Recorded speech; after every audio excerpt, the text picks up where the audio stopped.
Praise the Lord. இயேசுவின் ரத்தம் ஜெயம். தினமும் இயேசு நிகழ்ச்சிக்கு உங்களை கர்த்தராகிய இயேசு கிறிஸ்துவின் நாமத்தில் வரவேற்கிறேன். செய்தியின் தலைப்பு, தினமும் இயேசுவை அழையுங்கள். ஆதார வசனம் யோவான் 2:2-9 இயேசுவும் அவருடைய சீஷரும் அந்த கல்யாணத்துக்கு அழைக்கப்பட்டிருந்தார்கள். திராட்சை ரசமாய் மாறின தண்ணீர். தேவ அழைப்பு பெற்றவர்களே, இயேசு மானுடராய் பூமியில் வாழ்ந்தபோது நன்மை செய்கிறவராய் சுற்றித் திரிந்தார் என்று வாசிக்கிறோம். யாரையெல்லாம் இயேசு தொட்டாரோ அவர்கள் யாவரும் சுஸ்தமானார்கள். யாரெல்லாம் இயேசுவை தொட்டார்களோ அனைவரும் சுகம் பெற்றனர், விடுதலை பெற்றனர். காலம் நிறைவேறின போது இயேசு கல்வாரி பாடுகளை சகித்து கடைசி சொட்டு இரத்தத்தையும் சிந்தி ஜீவனை பிதாவின் கையில் ஒப்புவித்தார். வந்த வேலையை பிதாவின் சித்தத்தை நிறைவேற்றி முடித்தார். இதற்காகத்தான் அவர் வந்தார். சர்வலோக பாவங்களை, தரித்திரத்தை, நோய்களை, வியாதிகளை, சாபங்களை, சகலத்தை எவைகளெல்லாம் மனிதன் பிதாவிடம் வர முடியாமல் தடுத்து கொண்டிருந்தனவோ, வாழ முடியாமல் தடுத்து கொண்டிருந்தனவோ அத்தனையும் சுமந்து இதற்கு பரிகாரம் தேடிவிட்டார். ஹல்லேலூயா. இனி மனுக்குலம் இந்த மருந்தை, இந்த விடுதலையை ஏற்றுக்கொள்வதுதான், வேறொன்றும் இல்லை. யோவான் 1:12 அவருடைய நாமத்தின் மேல், இயேசுவின் நாமத்தின் மேல் விசுவாசம் உள்ளவர்களாய் அவரை ஏற்றுக்கொண்டவர்கள் எத்தனை பேர்களோ அத்தனை பேர்களும் தேவனுடைய பிள்ளைகளாகும்படி அவர்களுக்கு அதிகாரம் கொடுத்தார். தேவனுடைய பிள்ளைகள் எவ்வளவு எளிமையாக ஆகிவிட்டோம் பாருங்கள். அவரை விசுவாசித்தால் போதும், அவரை ஏற்றுக்கொண்டால் போதும். இந்த கூட்டத்தில் நாம் இருக்கிறோம். தெய்வ குடும்பத்தில் அங்கத்தினர் ஆகிவிட்டோம். வாக்குத்தத்தங்களுக்கு பங்குதாரர்களாக ஆகிவிட்டோம். எல்லா வாக்குத்தத்தங்களும் நமக்குரியது, அவருடையதெல்லாம் நம்முடையது. உரிமைக்காரர்கள் ஆகிவிட்டோம். ரோமர் 8:17 நாம் பிள்ளைகளானால் சுதந்திரமாமே. நாம் பிள்ளைகளாகிவிட்டால் அவருக்கு சுதந்திரம், அவருக்கு உண்டானதெல்லாம் நமக்கு சுதந்திரம். தேவனுடைய சுதந்திரமும் கிறிஸ்துவுக்கு உடன் சுதந்திரமாமே. அப்படின்னா இயேசுவுக்கு என்னெல்லாம் உண்டோ அத்தனை நமக்கு உண்டு, பங்காளிகளாகிவிட்டோம். பாருங்கள், இந்த வசனங்களை நாம் இருதய பலகையில் எழுதி வைத்துக் கொள்ள வேண்டும். தினமும் இதை யோசிக்க வேண்டும். இதுதான் நாம். இதை மறந்துவிடக்கூடாது. நாம் யார், நமக்கு என்ன கொடுக்கப்பட்டிருக்கிறது என்பதை அறியாத நாள் தான் நாம் சோர்ந்து போகிறோம். சரி, இனி எப்படி இந்த குடும்பத்தில், தெய்வ குடும்பத்தில் இணைந்து செயல்பட வேண்டும் என்பதை நாம் தினப்படி அவரை அறிகிற அறிவினாலே உணர்ந்து புரிந்து செயல்பட்டால் மிகுந்த சமாதானத்தோடு நம் வாழ்வில் எல்லா நிலையிலும் வாழ்ந்து தேவனை மகிமைப்படுத்தி நமது இறப்பும் கூட, கடைசி நிலையும் கூட தேவனை மகிமைப்படுத்தும். அவரோடு இணைந்து கொள்ள வேண்டும். அவரெல்லாம் நம்மால் ஒன்றும் செய்ய முடியாது. அவரே சொல்லிவிட்டார், எந்த வாக்குத்தத்தமும் தானாக செயல்படாது. பைபிளில் 8000க்கு மேல வாக்குத்தங்கள் இருப்பதாக குறிப்பிடப்பட்டுள்ளது. அத்தனை நமக்குத்தான். எந்தெந்த சூழ்நிலையில் எந்தெந்த வாக்குத்தம் கொடுக்க ஆவியானவருக்கு தெரியும். ஆனால் அது தானாக எந்திரிச்சு வேலை செய்யாது. அப்படி செய்வதாக இருந்தால் பைபிள் வைத்திருக்கிற எல்லார் வீட்டிலுமே சுகம் இருக்கணுமே, செழிப்பு இருக்கணுமே. தேவ மக்களாகிவிட்டோம் என்பது இந்த ஐடென்டிட்டியே நம்மை உயர்த்தி விடாது. நாமும் கர்த்தரோடு இணைந்து செயலாற்ற வேண்டும். இதற்குத்தான் ஆவியானவர் நம் இருதயத்தில் வந்து தங்கியுள்ளார். இதை மறக்கவும் கூடாது. இதை நான் ஒவ்வொரு செய்தியிலும் குறிப்பிட்டு கொண்டே வருகிறேன். திரும்ப திரும்ப சொல்லுவேன். இது எனக்கு ஒன்றும் சலுப்பு கிடையாது. ஆவியானவர் நம்ம உள்ளத்தில் வந்து தங்கி இருப்பது சும்மா உட்காந்து வேடிக்கை பார்க்க அல்ல, குற்றப்படுத்த அல்ல, நாம் எப்படி செய்கிறோம் பார்த்து அங்கே மேலே ரிப்போர்ட் பண்ணுவது அல்ல. நம்மை மாற்ற வந்திருக்கிறார். நம்முடைய சுபாவத்தை மாற்ற வந்திருக்கிறார். நம்முடைய சுபாவம் உள்ளான மனிதன் மாறினால் மட்டும்தான் நாம் வாழ முடியும். அவர் வைத்திருக்கிற ஆசீர்வாதங்களை எடுத்துக்கொள்ள முடியும் என்பதை அவர் ஒவ்வொரு நாள் நமக்கு உணர்த்தி கொண்டுதான் வருகிறார். நாம் இயேசுவை நமது தினப்படி எல்லா நிலைகளிலும் காரியங்களிலும் இடைபட வைக்க வேண்டும். அதாவது அவரது முன்னணியில் செயலாற்ற வேண்டும். அவரை முன்னுக்கு விட்டு நம்ம பின்னாக நிற்க வேண்டும். இன்னும் தெளிவாக கூற வேண்டுமானால் அவரை நான் நமது வாழ்வில் அவரை அழைத்து அமர வைக்க வேண்டும். இதற்குத்தானே ஆவியானவர் இருக்கிறார் என்பீர்கள். அவரை நாம் சைலண்ட் ஸ்பெக்டேட்டராக வைத்துவிடக்கூடாது என்பதுதான். அவரிடம் சகல காரியத்தை ஒப்புக் கொடுக்க வேண்டும். காலையிலிருந்து இரவு வரை முதலில் அந்த நாளை ஒப்புக் கொடுக்க வேண்டும். நாம் அழையாமல், சொல்லாமல், கேட்காமல் அவர் வழியை வந்து மாங்காய் போடுவது இல்லை. அப்படி போடுவதாக இருந்தால் எல்லாருக்கும் கொடுத்திருப்பார். ரட்சிப்பு மட்டும்தான் இலவசம். யோவான் 2 திருமண வீட்டார் இயேசுவை அழைத்திருந்தனர். பந்தியில் திராட்சரசம் குறைவுபட்டது. இதையும் இயேசுவிடம் சொல்லப்பட்டது. அழைத்திருந்தார்கள், அவர் அங்கு இருக்கிறார்.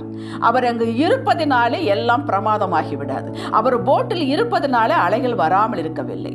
இயேசு போட்டில் இருந்தால் அலைகள் வந்தது. ஆனால் கவலைப்பட வேண்டிய அவசியம் இல்லை. எழுந்து அடக்கினார். அதே போல குறைவு வந்தது, நிறைவாக்கினார். வெறும் தண்ணீரை திராட்சரசமாய் மாற்றி அற்புதம் செய்தார். மறுபடியும் சொல்லுகிறேன், அழைத்திருந்தார்கள், அவரிடம் சொன்னார்கள். அப்போஸ்தலர் 16ஆம் அதிகாரத்தில் பவுலும் சீலாவும் சிறையில் அடைக்கப்பட்டனர். மிகுந்த உபத்திரவம், காயம், நடு இரவு 2 பேரும் பாடி துதித்தனர். டிச்சு தண்ணி அதுக்குள்ளதான் போட்டு கையை காலையெல்லாம் கட்டி வைத்து விட்டார்கள். அந்த காயத்தின் மீது அந்த தண்ணீர் போகிறது. எப்படி இருக்கும் நினைத்து பாருங்கள். பாடி துதித்தனர். இதுதாங்க இயேசுவை அழைத்தல். அவரிடம் சொல்லுவது, அவரிடம் பேசுவது, அவரிடம் உயர்த்துவது. எந்நேரம் கம்ப்ளைண்ட் கொண்டுட்டே போகக்கூடாது. கொடுங்கப்பா கொடுங்கப்பா, அதுவும் அல்ல. அவரை உயர்த்துவது. நீர் எப்படிப்பட்டவர், நீர் என்னோடு இருக்கிறேன், அதனால் நான் அச்சப்பட மாட்டேன், நான் பயப்பட மாட்டேன், இது வந்தது உண்மைதான், அது சீக்கிரம் போய்விடும், நீர் வேடிக்கை பார்க்கிற தேவன் அல்ல. இப்படி சொல்வதுதான் அழைத்தல். உடனே பூமி அதிர்ச்சி உண்டாயிற்று. சிறையில் இருந்த அனைவரின் கட்டுகளும் சங்கிலிகளும் அவிழ்ந்து விழுந்தன. படிச்சு பாருங்கள். அதே இரவிலே சிறைச்சாலை அதிகாரியின் குடும்பம் ரட்சிக்கப்பட்டது, சபை ஆரம்பிக்கப்பட்டது, விடுதலையானார்கள். கேட்டீர்களா? அதிகாலை எழும்பி கர்த்தரை தினமும் துதிக்க வேண்டும், ஆராதிக்க வேண்டும். இதில் காம்ப்ரமைஸ் பண்ணி கொள்ளாதீர்கள். அந்த நாளை ஆவியானவர் கையில் ஒப்பு கொடுத்து நடத்தி சொல்ல வேண்டும். நடத்துங்கப்பா, உதவி கொடுங்கப்பா, கிருபை கொடுங்கப்பா, கேட்கணும். வெளிப்பாடு கொடுங்கப்பா, வெளிச்சம் கொடுங்கப்பா, கேட்கணும். எப்பவும் செய்கிற வேலை தான், எப்பவும் செய்கிற சமையல் தான், எப்பவும் பிடிக்கிற ஆட்டோ தான் இருந்தாலும் சகலத்தை ஒரு கையில் ஒப்புக்கொடுவேன். இதுதான் அழைத்தல். ஒவ்வொரு காரியத்தை சிறிதோ பெரிதோ தினமும் செய்து வருகிற பழக்கப்பட்ட வேலையாக இருந்தாலும் அவரிடம் கொடுங்கள். அற்புதமாய் நடத்துவார். அப்போஸ்தலர் 12ஆம் அதிகாரம் பேதுருவை ஏரோது சிறையில் அடைத்து மறுநாள் சிரச்சேதம் பண்ண முடிவெடுத்திருந்தார். ஒரு வீட்டில் விசுவாசிகள் கூடி ஜெபித்தார்கள். இதுதான் இயேசுவை அழைத்தல். இக்கட்டான சூழ்நிலை. பேதுரு தாவீது சொல்கிறான் அல்லவா, இக்கட்டான நிலையில் என்னை கூப்பிட்டே நீ வந்து என்னை விடுவித்தீர் என்று சொல்லுகிறான். சங்கீதம் 112:5 வாசித்து பாருங்கள். அந்த அதிகாரத்தை படியுங்கள். எந்த அதிகாரத்தை? அப்போஸ்தலர் 12ஆம் அதிகாரத்தை படியுங்கள். பேதுரு ஆச்சரியமாய் விடுவிக்கப்பட்டு எந்த வீட்டில் ஜெபம் ஏறெடுக்கப்பட்டதோ, இயேசுவை அழைத்தார்களோ அதே வீட்டிற்கு பேதுரு வந்தார். நீங்கள் அவரிடம் ஒப்பு கொடுத்து உதவி கேட்டு ஆரம்பிக்கும் போது அவர் உங்களை தனியாக செய்ய விடுவதில்லை. தனது கிருபையை அளவில்லாமல் கொடுக்கிறார். எல்லாவற்றையும் அவரிடம் கொடுக்க வேண்டும், எல்லா நாளும் கொடுக்க வேண்டும். ஆம், இப்படித்தான் செய்தேன், ஆனால் காரியம் வாய்க்கவில்லை என்றால் நீங்கள் எதிர்பார்த்ததை காட்டிலும் அற்புதமாய் கர்த்தர் செய்ய போகிறார் என்பதால் சீஷர்கள் ஒன்று கூடி ஆராதித்தார்கள், ஜெபித்தார்கள். அப்போஸ்தலர் 4:5 வாசித்துப்பார். இதுதான் அவரை அழைத்தல். பிரச்சனை வந்தது, அழைத்தார்கள், பிரச்சனையும் வந்தது. சீஷர்கள் சிதறடிக்கப்பட்டனர், துரத்தி விட்டார்கள். சிதறடிக்கப்பட்டதால் தான் சுவிசேஷம் உலகம் எங்கும் பரவியது, ஐரோப்பா கண்டத்தில் பரவியது. நீங்கள் அவரிடம் உங்கள் காரியத்தை சமர்ப்பித்ததும், ஆவியானவர் சொன்னபடி கீழ்ப்படிந்தும், காரியம் வேறு திசையில் போகிறது என்றால் நீங்கள் அச்சப்பட வேண்டாம், உங்களை பற்றி குழப்பிக் கொள்ள வேண்டாம். பொறுமையாக இருங்கள், காத்திருங்கள். அதே இடத்தில் அற்புதமாய் உங்களை உயர்த்துவார். மார்க் 5ஆம் அதிகாரம் 22-42 வரை வாசித்து பாருங்கள். யாவீரு ஜெபாலய தலைவன், தன் மகன் இறக்கிற சூழ்நிலை வந்துவிட்டது. ஓடி வந்து இயேசுவிடம் அழைத்தான். நீர் வந்து கையிலை வைத்தாய், என் பிள்ளை பிழைப்பாள் என்றான். அழைத்தான். இதோ நான் வருகிறேன் என்று கூட போனார். போகிற வழியில் ஒரு பெரும்பாடுள்ள ஸ்திரீ, அதில் வாசித்து பார்த்தா உங்களுக்கு தெரியும். 12 வருடமாக உள்ள ஸ்திரீ. அவளை தொட்டால் சுகமானால். அவர் நின்றார், விசாரித்தார். லேட் ஆயிடுச்சு. உடனே அவருடைய வீட்டிலிருந்து வந்து, இனி போதகரை வருத்தப்படுத்த வேண்டாம், உன் பிள்ளை இறந்து விட்டாள் செய்தி. இயேசு அழைக்கப்பட்டார், நான் வருகிறேன், சுகமாக்கிறேன் என்று சொன்னார். ஆனால் காரியம் முடிந்து விட்டது, பிள்ளை இறந்து விட்டார் என்ற செய்தி. ஆனால் இயேசு என்ன சொன்னார்? பயப்படாதீர், விசுவாசம் உள்ளவனாயிரு என்றார்.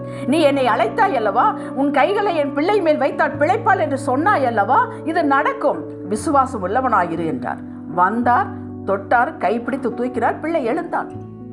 இயேசுவை நீங்கள் அழைத்திருந்தும் காரியங்கள் செத்து போய்விட்டாலும் அவர் உங்களை உயிர்ப்பித்து தருவார். உங்க குடும்பத்தை உயிர்ப்பிப்பார், உன் பிள்ளையை உயிர்ப்பிப்பார், எல்லாவற்றையும் உயிர்ப்பிப்பார். நம்புங்கள். அவரை தினமும் அழையுங்கள். அவரோடு இணைந்து மகிழ்வோடு இருங்கள். மகிழ்ச்சியாக இருக்க வேண்டும். மூஞ்சி தூக்கி வைத்துக் கொண்டு இருக்கக்கூடாது, கவலைப்பட்டு கொண்டிருக்கக்கூடாது. பிரயோஜனம் இல்லை. இயேசுவை அழைத்ததற்கு பிரயோஜனமே இல்லை. நீங்கள் இயேசுவை அழைத்தது உண்மையானால், அவரிடம் ஒப்பு கொடுத்தது உண்மையானால், நீங்கள் சந்தோஷமாக இருப்பீர்கள். ஏன்? அவர் பார்த்து கொள்வார். அவர் பார்த்து கொள்வார். இனி எனக்கு கவலை இல்லை. அந்த நினைவு உங்களை சந்தோஷப்படுத்த வேண்டும். எந்த சூழ்நிலையிலும் இதை வழக்கமாக்கி பின் பழக்கமாக்கி உங்களது குணமாகவே ஆக்கி கொள்ளுங்கள். உங்களோடு இயேசு இருக்கிறார் என்பதை உங்கள் உலகம் அறியும், ஆச்சரியப்படும். ஹல்லேலூயா. ஜெபிக்கலாம். உங்களை நோக்கி கூப்பிட்டவர்கள், உம்மை நோக்கி பார்த்தவர்கள் பிரகாசம் அடைந்தார்கள். வாசிக்கிறோம். நாங்களும் பிரகாசம் அடைவோம். கர்த்தாவே, உம்மை அழைப்போம். இயேசுவே, உம்மை அழைப்போம். உம்மோடு இணைந்து கொள்வோம். வெற்றி அடைவோம். தேவனை மகிமைப்படுத்துவோம். அவர் மகிமைப்படுவார் எங்கள் மூலமாக. இயேசுவே நாமத்தில் பிதாவே. ஆமென். ஹல்லேலூயா.